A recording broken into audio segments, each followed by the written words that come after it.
Alright, welcome back everybody, this is the Benchinator. This is Mike. And you're watching Let's Play Actraiser. So we're back in the Sky Palace and we just wanted to get ourselves ready. We equipped the fire spell, which will be used in the next part of dealing with Filmore.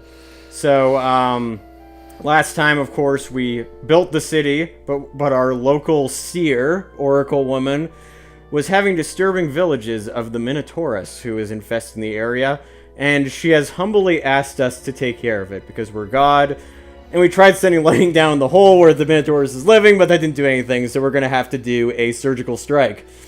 So, It would have been funny if rain could actually do things to the level. It is drowning the Minotaurus. Well, not necessarily drowning it, just changing it to a water level. That would have been kind of a cool gimmick. I mean, that's a little advanced for the era we're talking, but that would have been a cool... Well, yeah, they did something like that, I think, in Mega Man X. Like, you defeat one of the, like, the super like, the bosses or something, and it affects a different level. Which is actually really, really cool. But this game, I think, was made about 4 years before Mega Man X. Yeah. So, very early days in the SNES era. So, just so you guys know, when there's another action sequence in a particular world, you do have to go back to the Sky Palace, which we are right now, and then you have to select fight monsters, so... And you, It took me so long to figure that out when I was 7 years old. I was like, I'm trying to go down the friggin' hole, but Cupid won't let... The thing is that my only real beef with this game is probably the interface. Right, yeah. And that is a relic of its time, but it doesn't hold your hand. Right, by exactly. any means. And I do like the idea, though, of having a system where... I'm just getting a feel for this. Yep. Okay. Where the gameplay is informed by... Okay, those aren't going to try and kill me. Yeah. I wouldn't try getting in front of those spikes, though. Okay, so there is some water. Yeah, I probably don't want to go that way. I think you're pretty much going to be going right in most levels, except for I think there's just one where you don't. So you can pretty much barge your way through most of this because there is, I wouldn't say like plenty of apples or health things, but there's quite a few. So yeah, there should be one to your left. Yeah, the orb thing. The orb thing, yeah, will always help you out. Oh, that's just points. That's less exciting. Woo! Yeah. And so, just fair warning, viewers, we may fail at this a few times, but it's okay. This game can be somewhat challenging during the action sequences, but you know, for the most part, I don't think it's super hard. It's not one of these platforming games where the mechanics are really awful. Jumping's a little difficult though. It's pretty exact. Yeah, this is, you know, in spite of the fact that this is a godly avatar, he is not, in fact, Super Mario, so he doesn't have quite that fluidity to him. But, you know, you can jump, you can kind of do this backward jump thing. Well, I mean, he moves about as well as you'd think an animated statue would be able to, in all fairness. Yeah, his joints might be a little stiff. Woo! Alright, woo! Yeah, it's, the game does take a little bit of getting used to. Oh, hell. Okay, let me give it a shot. Did not see those. That's okay, so I'll probably be able to get through this just because I've done it probably several times before. This is a game I've played quite a bit, just because it has a lot of replay value, even though it's fairly linear, which is kind of surprising, and that's one of the really winning features of this game. Yeah, well, I think there's just a lot of fun with the mechanics to be had. Right, yeah. It's serious question. What's that other way? Is that just a the other way? Yeah, that's a good question. I think there should be something over here. Is there? Or oh, okay. No, there is, and I don't remember the last time I've been down here. Actually, maybe there's something special. Ooh, that's a full apple, ladies and gentlemen. That will give you full energy, which was not necessary at that point, but it's good to know. I could definitely see it being necessary jumping through this pit o' doom scenario here. We got some rapey spikes right there. And then we head up here. There's some leapy. Oh my god, it's a half boss. It's a velociraptor with a sword. Fun. Yay! So now the gate's open. Hooray! Oh, and I want to show off the fire thing. There we go. It's not the best spell in the game, but it's useful at clearing things laterally. There is a basically a starburst spell, which is almost OP because it's like literally just like a bunch of diagonal like fireballs coming down from the heavens. Keep expecting. Okay, so things are coming out of there. They're just really freaking slow. Yeah, they come out of it to such an extent where you almost don't notice. Like, yeah, they kind of crawl along the walls too, which is annoying, but alas. Alright, then you just kind of bippity bop over here, and you're gonna, this part you just want to jump up straight. That's the way to do it. Yeah. These worms are really annoying because they're there. But yeah.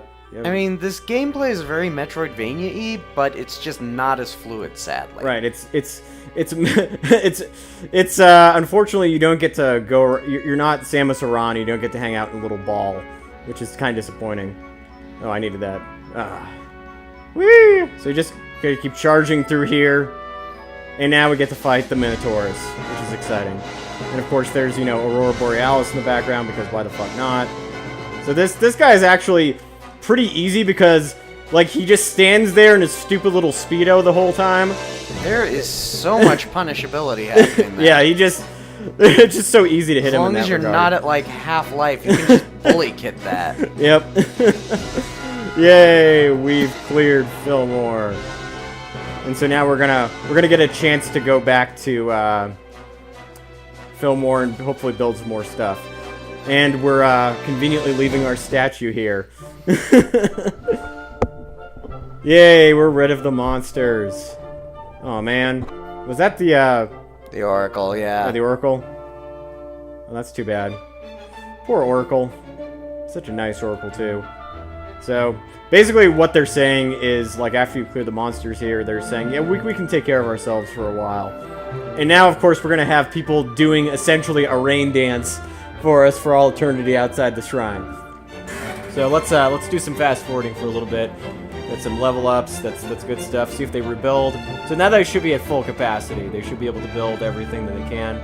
I think that there's one more level you can actually get. No, I'm not sure.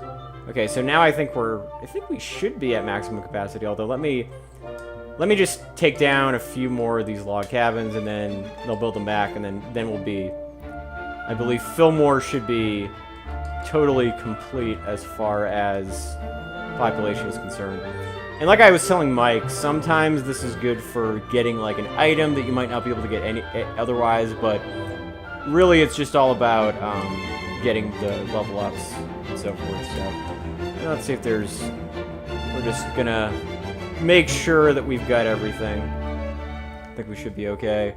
Alright, so I think we're good for time being. I'm not exactly sure what the maximum capacity is here. We'll have to check on that later, but I think we're ready to move on. Okay. So that is Filmore, and now we're going to Bloodpool, which is one of my favorite places. So with a name like Bloodpool, I'm sure it's positively charming. Yep. So let's head on in. We're gonna clear this place of the venomous, monstery thingies. And of course, every place where there's monsters is always marked by apparently Stonehenge. Not very discreet. Yeah, false gods erect their monuments, you erect yours. Yep. Now we're apparently fighting gnomes or something like that. What are those things? Those look like Sahagin. Yeah. Look like freaking Greedo from Star Wars. Ichuta. Or that's I think that's the that's the evil 3PO that says it, that Ichuta, I think. I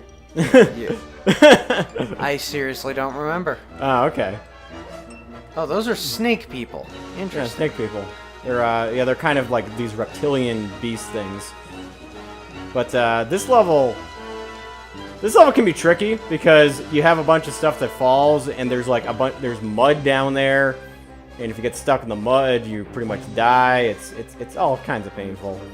And then you have these just evil little tiny birds that try to kill you too, and whatever those things are.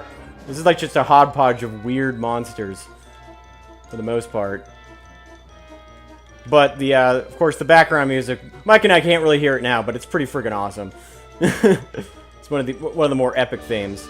And by the way, if you guys were wondering, I didn't point this out earlier, but when you get extra lives, they factor into your overall score, but you don't get to keep your extra lives from level to level.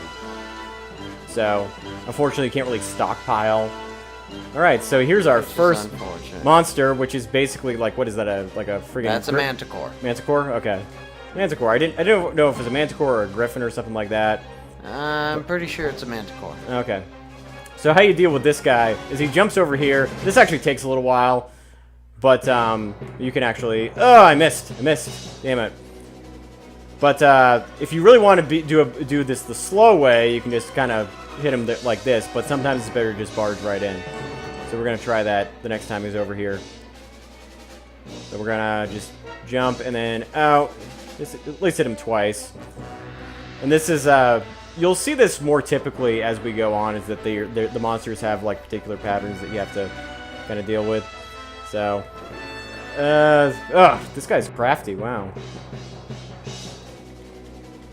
So, oh yeah, I think that there is another monster that's like this in the next level too. That kind of leaps back and forth, and he can be really annoying. But some monsters you can kill easily, like the Minotaurus. Sometimes they take a little bit more, but you kind of get the idea. I don't think I've ever actually run out of time in this particular game before, which is kind of interesting. Because there is a clock. Oh, there we go. Hit him with one fireball. Yeah, when you get the Starburst spell, it's just ridiculous. Well, I don't think it's called Starburst. I think it's called, like, Star something. But it's, like, literally you just send down a bunch of freaking comets. I probably should... I think I'm getting a little too close. And then I hit, so my sword only hits once. So, yeah, I think it's like you have to stay more over here. Okay, never mind. He has a really wide hurt box. I know. This actually is one of the more annoying enemies in this game. If I recall, like, there's ones that aren't nearly as difficult to deal with. But at least he isn't as hard as... I'm trying to think. What's an enemy or a boss that you remember from an SNES era game that was just really annoying? Most of my hardest moments in SNES had to do with level design, not bosses. Oh yeah. Like the Aladdin game, for example, just that. Oh yeah, that was the Aladdin game was friggin' harsh, if I recall. A lot of the Disney licensed games were. Lion King was also. Lion King was tough. Jungle Book was also pretty tough, I think. I'll take your word for it. I never played Jungle Book, but. Oh, you got to hurl some bananas. Let's see. I'm trying to think though. Actual bosses were never really the biggest headache for me at that time. Kind of the same level of tech, but on handheld. Yep. Super Mario for I think it was the third Super Mario game for the Game Boy, the one where Wario is the boss. Oh, the worst boss in that for me was the freaking spaceship. Yeah, I remember the Lost Levels was really difficult too. The Mario game, or the original Super Mario 2, before they ripped off Doki Doki Panic.